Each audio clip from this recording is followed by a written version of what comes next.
Welcome, my friends, to another episode of The Woggers Way.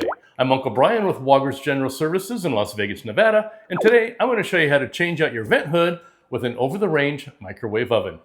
And today I'm going to show you a Woggers exclusive to make it the easiest, fastest, and simplest way to be able to do it and get rid of all those cumbersome templates that it comes with. It's going to be so easy that even my sister could do it.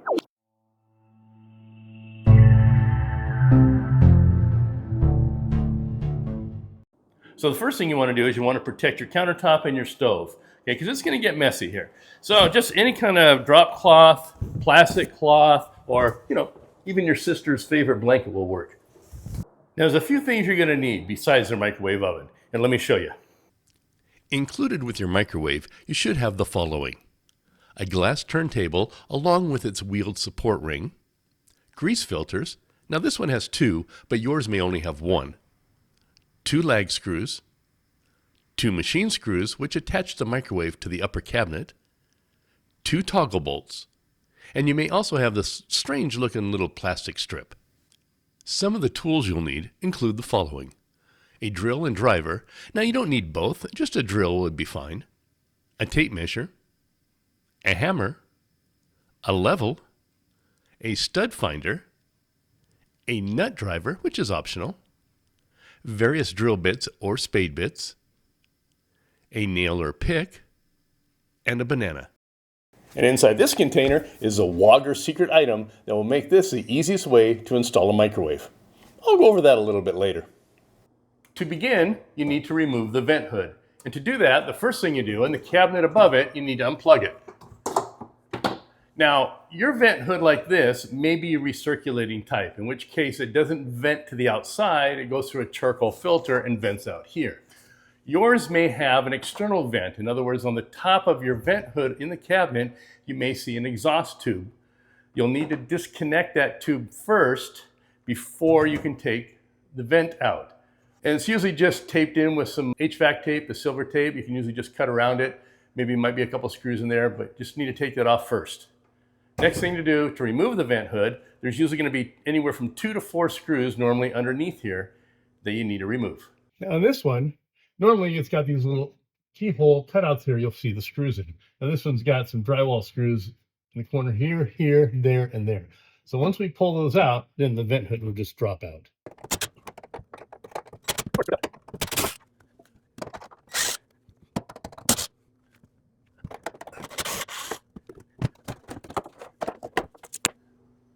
Before you start your installation, the next thing you need to verify is the bottom of the cabinet where the microwave is going to be mounted to.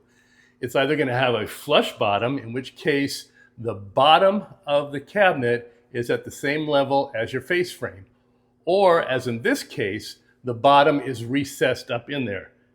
As you can see, the bottom of this cabinet is recessed up inside. It's not flush with the face frame. There's a 1/4 inch difference. Included with your microwave, you're going to find some paperwork. You're going to find a use and care guide. This tells you how to use a microwave. You want to hold on to that. Then you're going to find an installation guide. Yeah, you can throw that away. I mean, if you need that, why are you watching this video? Then you're going to get 2 templates. One's for the top and one's for the back. Those, yeah, throw those away also. You don't need those. I'm going to show you how to do it without those. Included with the microwave, you're going to find a mounting bracket that goes along the back wall that helps support the microwave. On these Visanis and many other ones, it's actually attached here at the back instead of loose inside the box. So you just need to remove it. It's usually just a couple screws. And you don't need to save the screws.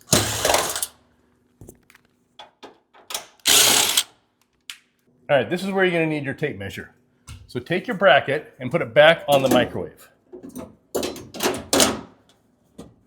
Now you could do this step before you take this bracket off, but I took it off just so I could show you what it was. So once it's attached to your microwave, measure from the top of your microwave to the top of the bracket once the bracket's attached. So if we measure down from the top of the microwave to the top of the bracket, it is 14 1/4 inches. Yours might be different depending on your microwave. This one is 14 1/4 inches. That's the measurement we need. So take your measurement, in this case 14 1/4 inches, and you're going to measure from the lowest point of your cabinet. So this is the bottom of the frame here. You're not going to measure from the bottom of the cabinet because it's recessed up in there. Now, if yours is flush, then you can measure from anywhere. But measure from the lowest point. So we're going to measure from the bottom of the frame here. And we're going to measure down 14¼ inches. We got 14¼ inches. 14¼ inches. So that 14¼ inches, remember, that was to the top of our bracket. Now you want to measure the center between your cabinets. So find your center. In this case, we're 30¼ so 15⅛ will be our center. So mark your center, and you want it just a little bit above your 14½ because you want to see it when you get your bracket up. Now on the bracket, in the center, it has a little notch here. That's your center of the bracket. Take your bracket, line it up with your marks, center your notch at the center, and then what I do, I just kind of draw a line across the top of my bracket. So now I know that's the top of my bracket. Now you need to find the studs. This bracket needs at least one stud to go into. Yes, I know some of you out there going, I never put it in a stud, I've never had a problem. It's true, you probably won't. But to be safe, always find at least one stud. You're not always going to get 2 studs because the distance here is only about 30 inches. And if studs are 16 inches on center, so chances are you're only going to find 1 stud. So now you get your stud finder. Okay, a little hint to find your stud is if you look at the outlet up in your upper cabinet, the stud's going to be on one side or the other of that outlet. So we're either going to have the stud here or we're going to have the stud here. So if you have a stud finder, you know you're not going to be looking over here for it. So you know it's going to be right in this area. So we can kind of take our stud finder and look for a stud over here. And it tells me it's here, which looks like it's going to be on the left side of our outlet. Now, if you don't have a stud finder, if you have a magnet, you can just take a magnet, kind of run it around the wall. Oh, there we go. And it'll stick to the nail that's holding your sheetrock or drywall onto that stud. Now, of course, that doesn't mean that nail is going to be centered, or even if the carpenter actually hit the stud, but it's going to give you a good idea. So we already know this stud's going to be about right there. So I always like to verify it. And this is where you take your hammer and the nail. So we already think the stud's going to be right here. Now we already know this bracket's going to go here. So in this area here, it's going to be covered by the bracket. So if we put any holes in there, it's not going to matter. It's not going to show. So I always like to verify where my stud is. Okay, I hit there. And then just go until you find the edge of it.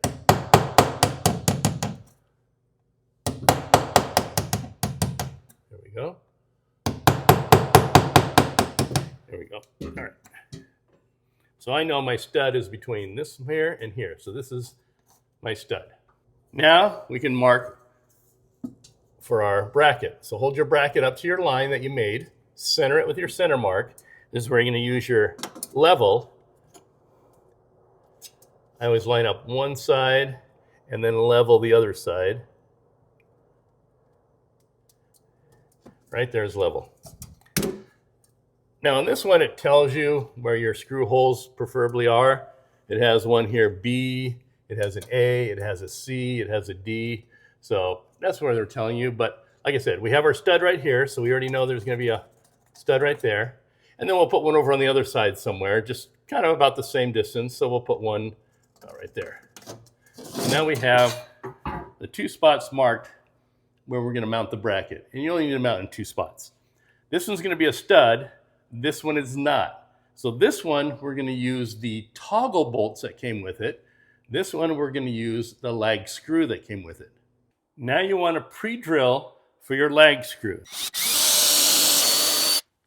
And they say a 3/16 inch drill bit.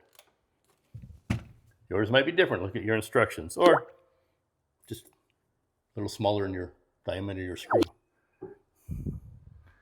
Then we're going to drill out the hole for the toggle. Now for these, it says it needs a 5/8 inch hole.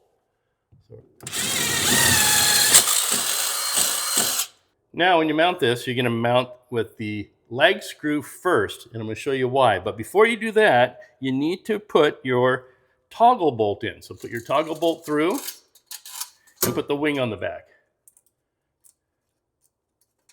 And just threads onto the toggle bolt. If you've never seen a toggle bolt, the way they work is it collapses. You push it through the hole in the wall, and then it expands behind the wall. So if my hand's the wall, then it pushes against the wall and holds it in. Very strong. So put that on first. Put it on just enough so you just start seeing some threads on the other side. But you want the threads to come poking through, because if they're not, there's a chance that this could pivot and then you won't be able to get it in there properly. So make it so the threads just poke through there. Now we're going to take our lag screw, and I always like to use a nut driver.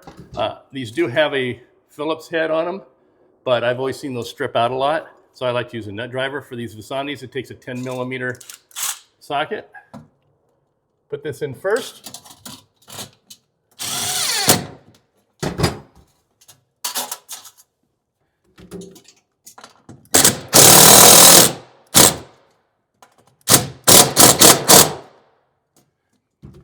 And don't tighten it down all the way, because you want to be able to have a little bit of play in there. And then what you're going to do is you're going to go ahead and put your toggle bolt in the hole. Push it through until you hear it snap on the other side. So now the toggle bolt's in there, so you can't pull it out. Now to tighten the toggle bolt down, you need to keep pressure on that wing behind there against the back wall, because if that wing, let me show you here on the other one. So if my hand's the wall, and this is through the wall, if it's sitting away from the wall and you go to tighten this down, it's just going to spin the whole thing. So you need to pull that so your wing is against the back of the wall. Now when you tighten it down, the screw will actually tighten down while this stays stationary. And to do that, you need to pull out on it with your hands.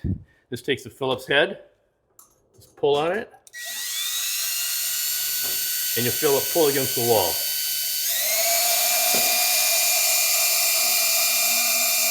Now once I get it pretty close, I can use this to pull against it.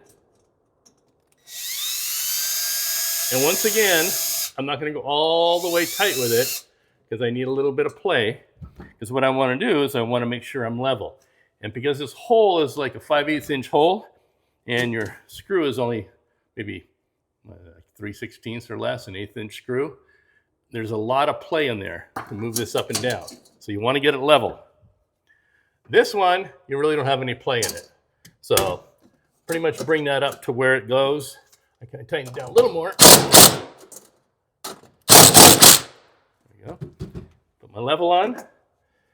Now, use that as your pivot point. Get your bracket level. Now you can tighten down your wing nut, or toggle bolt, whichever way you want to call it.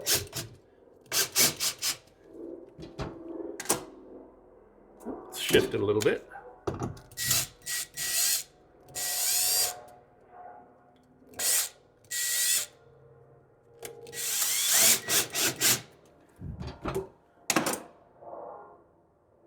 Nice and level. So the next step is to mount the microwave. Now the microwave is going to sit on this back bracket. It's got little tabs in here, and those tabs hook into little slots in the bottom of the microwave. So it's going to sit there. But what's going to keep it from tilting forward and just falling down? Well, it's got screws that come in through the top of the cabinet that go into nuts on the top of your microwave. Now to place where you're going to drill those screws, let me show you this. So once again, you got a template they give you, top cabinet template. Now you're supposed to trim this to fit in under your cabinet front to back. And it gives you all kinds of measurements in here and where to cut for everything. And then you're supposed to be able to get it up in here. You're supposed to be able to tape it up in there. And it's a pain in the butt, and you can't get it in there. And if you're off a little bit and your holes don't line up, then you're screwed. So, plus you're working upside down. So how do you do this? Once again, throw that away. This is where the Woggers Exclusive comes into play. I'm going to show you the easiest way to do it. 100% guaranteed those holes will line up with your microwave. Now before I show you the Woggers Exclusive, you do have to make a hole for the power cord to go up into the upper cabinet so you can plug it in. Now in this case, there's already a hole up in here from the vent that was there, or if you took an old microwave out, you'll have a hole in there. If the cabinet bottom is recessed like this one, in other words, it goes up inside about 3/4 of an inch, you're in luck. You can use the old hole. If your bottom is flush with the cabinet, then you can't use the old hole unless it lines up exactly where this one is. Because in other words, the bottom of your cabinet is going to be sitting against the top of your microwave. So that cord has to come through a hole in the bottom of the cabinet. And if that cabinet's sitting right onto your microwave, that hole needs to be right over where the cord comes out of the microwave. If the bottom is recessed, you're creating a little channel, about a 3/4 inch channel in there between the top of the microwave and the bottom of the cabinet. So you got about a 3/4 inch. So you can run this cord anywhere in that channel and bring it up through the hole. So the hole can pretty much be almost anywhere because you can just run this around there and then up through the hole. So luckily this is recessed. We already have a hole. We don't need to drill another hole. So this will go right up through that hole, and any excess that doesn't line up with that hole will just sit in this recess. Now, if you have to drill a hole because let's say you never had anything in here to begin with, it's a brand new cabinet, or you got a flush bottom cabinet and the existing hole doesn't line up with your microwave, the easiest way to do that is just measure in from the side of your microwave to the cord. So this is 8.5 inches in. And then measure from the back. Now I always give it about another 1/8 of an inch because of the bracket. So the back says about 4 3/4, so we're going to go 5 inches. So 5 inches from the back, 8.5 inches from the side. So all you do is just measure from this point, 8.5 inches over, and then 5 inches out from the back, and that's where you would drill your hole. Now make sure, don't just drill a hole for the cord. You have to drill a hole big enough for the head and the plug to get through. So usually about 1.5 inches will work. So that's where I use an 1.5 inch spade bait. Spade bit. It's big enough to allow the cord to go through. This one here, this is actually about a 2-inch hole. So you want to do a 2-inch hole in case you're a little bit off with your measurements, go ahead. Okay? And then that way you got plenty of room for your cord to get up in there. Can you use a smaller hole? Depending on the size of your plug. This one probably maybe 1 1/8 might work, but why cut it that close? You don't need to. Okay? So 1.5 inch, cut your hole, then you're good. If it's recessed and you already have a hole, don't worry about it, you're good. Now the next step is going to depend on whether you have a recessed cabinet bottom or not. If you do not have a recessed cabinet bottom, in other words, it's flush, you can skip on to the next step.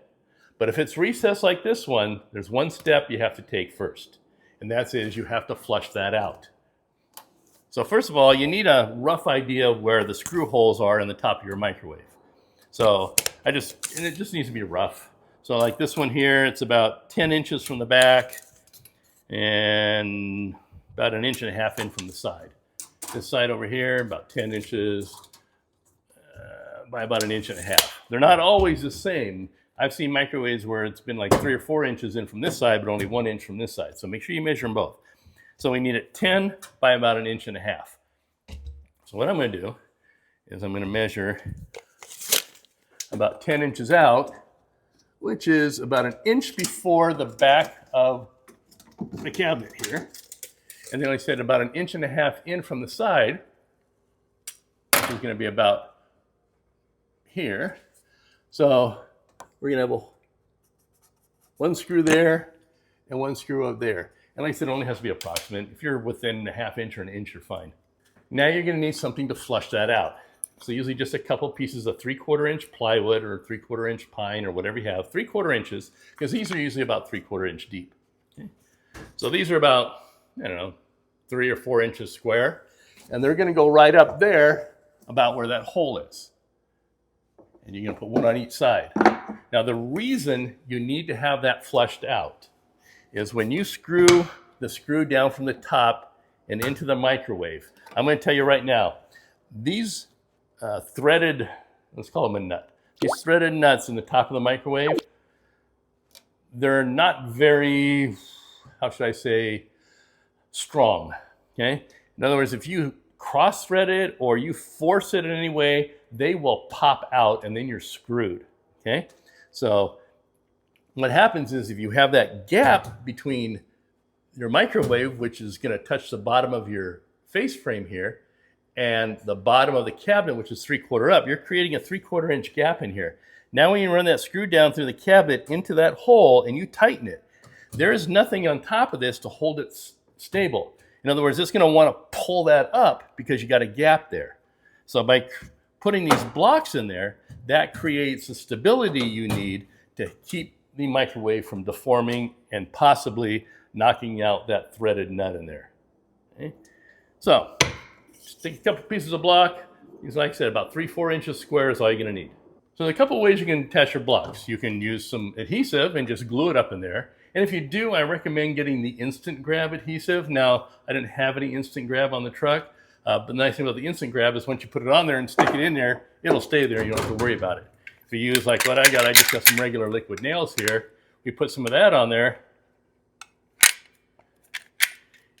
It's not going to hold right away. It'll fall down while we're trying to drill. So I do need to brace a little bit here. There we go.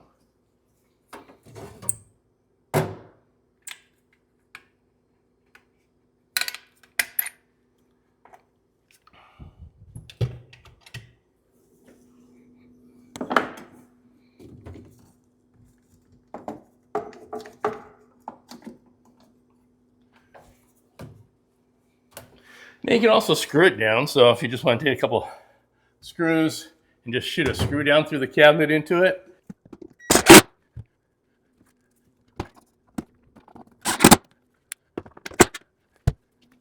Now if you glued it in and you didn't have any instant grab like me, this is your next step. This is where that banana comes in handy. Because you're going to take a break and have a banana.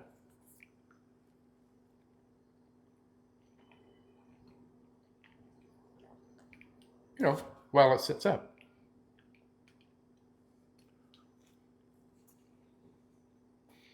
Now, once your blocks are secured up there, or like I said, if you have a flush bottom cabinet, you don't need to worry about the blocks. This is where you'll pick the video up again. So now the blocks are in there, you got a flush mount, and now you need to align the holes in the top of your microwave with where you're going to drill them in the bottom of the cabinet. This is where you normally use a very cumbersome, very hard to use template that they give you that I just threw away. And this is where I'm going to show you a Woggers exclusive.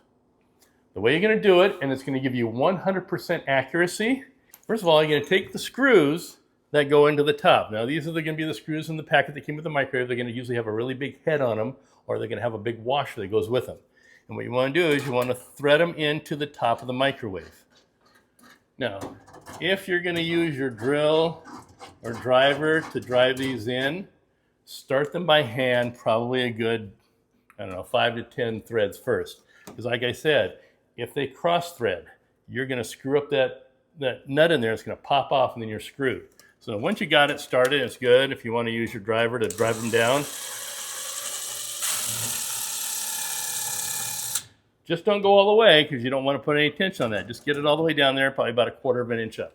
Now, once you have both of the screws in there, like I said, you only want them maybe 1/4 inch above the top of the microwave. And this is where you're going to use my invention. These. If you want to know what these are those little foam pads that you normally put like on the inside of your cabinet doors to keep them from slamming. They're little adhesive dots. You can get them at any hardware store, like Home Depot or Lowe's or any hardware store. And you're going to take one and you're going to put it right in the center on the top of each of those bolts. Now, you're also going to need like a Sharpie. So I happen to have a Sharpie here. It doesn't need to be red. I just happen to have a red one handy. And then what you're going to do is you're going to put the microwave on the back bracket. And if you can't do it by yourself, have someone give you a hand. Excuse me, I'm going to get in front of the camera here for a second while I do this. But you're going to feed your cord up through the hole first, because it can't be in the way. And you can take your microwave. Like I said, it's got these little tabs here, and they're going to fit inside slots in the back of the microwave. So now it's on there. So now you can see how this will tilt up. And you want to make sure it's on that bracket properly. So like if you didn't have any screws holding it, this would just fall down.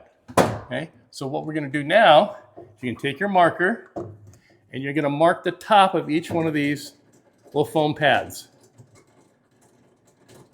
If you have a little ink pad, you can just blot it also. I just use a Sharpie on both of them. And then push it up in until it hits all the way. And what's going to happen is these little foam pads are going to hit the bottom of your cabinet or those blocks, depending on what you have. Now you're going to take the microwave down.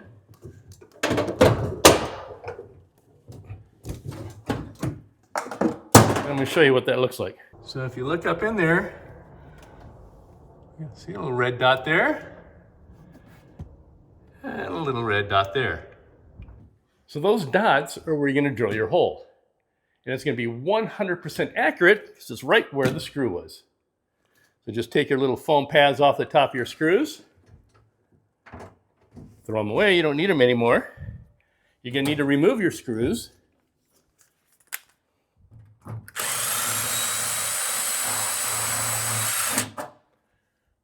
Place your shoes up here because you're going to need them.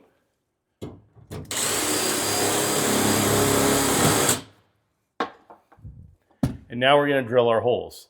Move your microwave out of the way because it's going to cause a lot of sawdust and mess.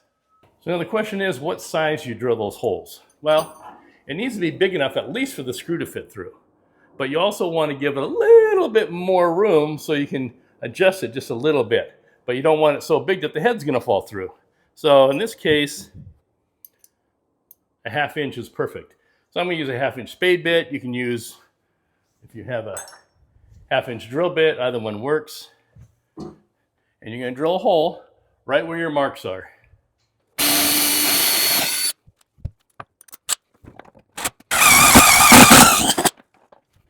Now if you notice, that's where your screw is going to come down on both sides, and that's going to engage in that threaded nut on the top of your microwave. And like I said, it's got a little bit of wiggle room there to make sure you line it up properly. Now it's time to put your microwave in. Now you can lift your microwave into place. Remember, tilt it forward a little bit to get those tabs into the slots in the bottom of the microwave to begin with. First of all, thread your cord up through the hole. Now it may be helpful if you have someone to help you, so they can help you lift it if need be, or they can pull on the cord to take up any slack. Either way.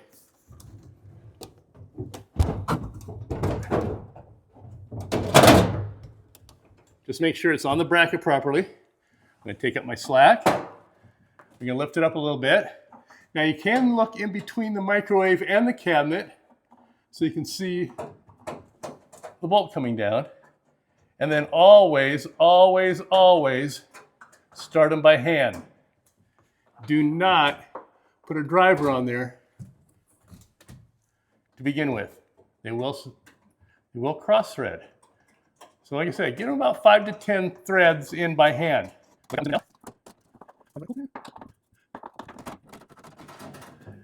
And you can see it's not all the way tight, but you can see how it's going to hold it up now. Once we tighten those screws down, it will pull this up. Be very careful not to over tighten them because you don't want to strip out the threaded nut in there. You just want it just enough to hold it up there. So don't use the screws to pull it up. Hold it up with your hand to take the tension off as you tighten those down. Now we stop just as it's touching.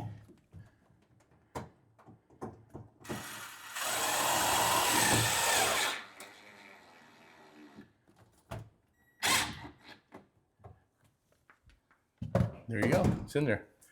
Now you can go ahead and plug in your microwave. Now that that's in, next step, turntable. So I usually come with a ring with some wheels on it. That goes down there. And then your turntables goes onto this cam that's in there, and it'll line up and lock in. So now that's in. Then you want to install your filters. Your microwave can come with 1 or 2 filters. It all depends on the microwave. This one happens to come with 2. And just gonna slide them up in there.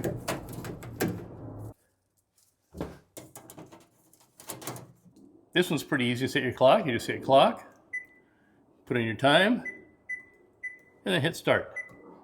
That's it. Now this is a recirculating system. In other words, there is no external vent on there. It vents out through the top. It puts everything through a charcoal filter and vents out this way. They come from the factory set up for recirculating venting. Now, if you use an external vent, so in other words, let's say you have a vent pipe up here that you have going to the outside, or you have one behind there, you do need to move the motor on the back of the fan. It's pretty simple to do. It's only like, I don't know, 2 screws. You take them out, turn the motor out, turn it, put it back in. When I say motor, I'm talking about the fan motor. Pull it out, turn it to whichever direction you want it, pointing out the back or up the top. Put it back in and put the screws in. It's very simple to do that. This is just a recirculating unit, so it goes through a charcoal filter. You can replace those filters as needed. And there are instructions in the instruction manual telling you how to do that. So I guess don't throw those instruction manual away yet, because you might need it to change the filter or move that fan motor. There's also one other thing in the kit that I was going to tell you about. Where is it here? It comes with this little plastic little thingy-majigger here. Everybody always asks, what's that for? That's if you have like metal cabinets up here and you got to run your cord up through a metal cabinet. Usually when you cut that hole in the metal cabinet, it could be very sharp and cut into the power cord. So what this is you cut this. So right now it's pretty big. So you cut this to fit whatever size hole. And then this fits around the cabinet, the hole, and creates kind of like a bushing for the cord to go through, so it's soft so it doesn't get cut. Not too many places have metal cabinets anymore. Well, that's all there is to it. Now, if you found the content I'm putting out there helpful, I'd appreciate a tap on that thumbs up like button, and don't forget to subscribe to my channel. Now, my goal is to reach 15,000 subscribers by the end of this year. That's 2025. So every click on that subscribe button helps me tremendously. And if I reach my goal, I'll be giving out a bunch of merchandise at year's end to lucky viewers. Speaking of merchandise, if you want to get your hands on some Woggers Way merch, I'll put a link below to my merchandise line. And you can also win some free merch, and I'll put a link to my webpage telling you just how to do that. Now, if you've encountered any strange or unusual circumstances installing a microwave, go ahead and drop a comment below so that we can all learn from it. I'll also include links to any tools and materials that I may have used in the filming of this video. And don't worry, no tools were harmed in the making of this video. Well, except for that banana. And this video is not sponsored by the Home Depot or Visani. I just happen to like their microwaves, well, for a few different reasons. 1, they look great. 2, they're super easy to install. And 3, the price point on them is fantastic. I mean, I think at the filming of this video, they're going for like $179, and I just picked some up on sale for $149 each. That's great. And they come in white, black, and stainless steel. And I'll put a link to them down below. And since I'm link happy today, here's a link to another one of my entertaining and engaging videos. Right there. And on this side, well, there's a big old link to subscribe. Just in case you couldn't find that smaller one down below. Just saying. Until I see you next time, well, like in that video, this is your Uncle Brian saying thank you for watching, thank you for subscribing. Bye now.